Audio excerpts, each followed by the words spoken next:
In this lesson, we will learn about the MGuide surgical sets.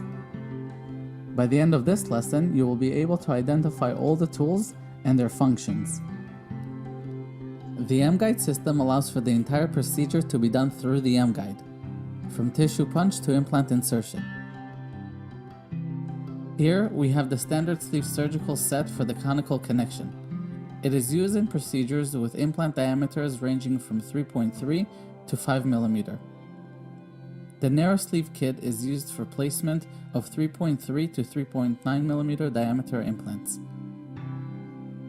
The narrow sleeve kit is used in tight spaces where the standard set may be too large. The narrow sleeve's inner diameter is 4 mm, where the standard sleeve's inner diameter is 5.5 mm. The first tools used are to prepare the site for drilling. The first tool that may be used in a flapless procedure is the tissue punch.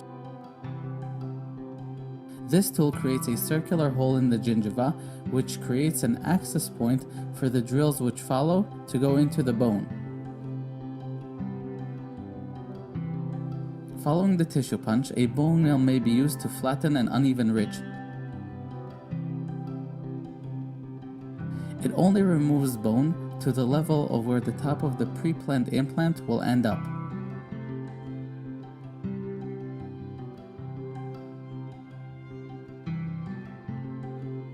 After the site has been prepared, we can initiate the osteotomy with the starter drill. All tools and drills must engage the metal sleeve of the MGuide before turning on the drill. The starter drill is designed so that the tip of the drill comes into contact with bone only after the body of the drill engages the sleeves and center itself.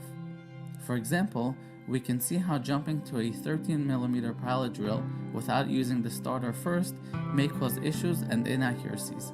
Now it is time to choose your path. The kit comes equipped with a series of drills for each length of implant. For example, we will choose the 11.5 mm since it matches the implant from our surgical plan.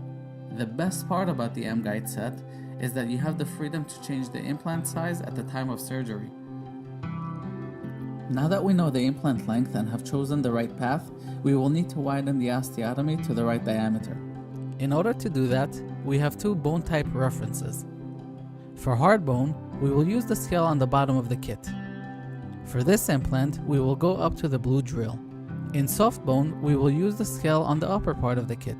If it had been a soft bone site, we would have stopped at the red drill for this implant.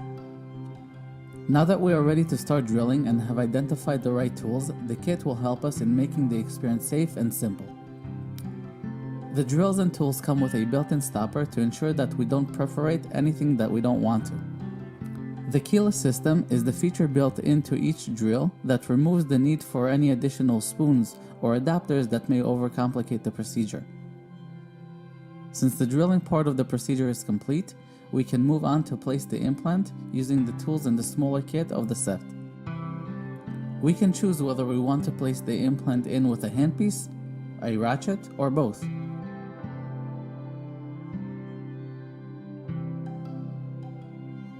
Other tools featured in the kit are fixation pins, fixation screws, and direct implant tools. Fixation pins are used in areas where we lack teeth for stabilization of the guide. A narrow drill is used to create the path for the pins to go into and stabilize the guide in bone. This is commonly used in edentulous cases. Fixation screws are used to stabilize the guide through any one of the sites where an implant will end up. This means that an MGuide with multiple sites can be stabilized using one of these sleeve sites right after the 6 mm starter drill has been used.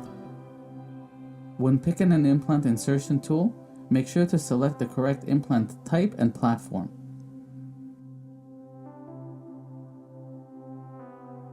MIS. Make it simple.